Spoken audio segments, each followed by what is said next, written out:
Общайтесь с незнакомыми. В этой картинке изображено незнакомый человек подходит к девочке и пытается ее заманить в свою машину, чтобы увезти, и куда она не знает. Если вы почувствовали внезапно запах газа, скажите родителям или же позвоните в пожарный, не скрывайте это ни от кого. А еще, если загорелась лебедь или что-то еще, то тогда сразу позвонить пожарный или сказать родителям. Нельзя это скрывать. Нельзя играть с зажигалкой. Если будете играться, то потом случится беда. Не играйте.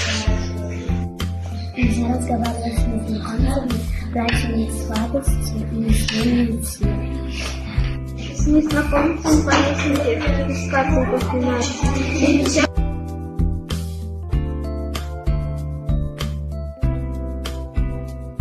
Скрывать от родителей, что вам плохо,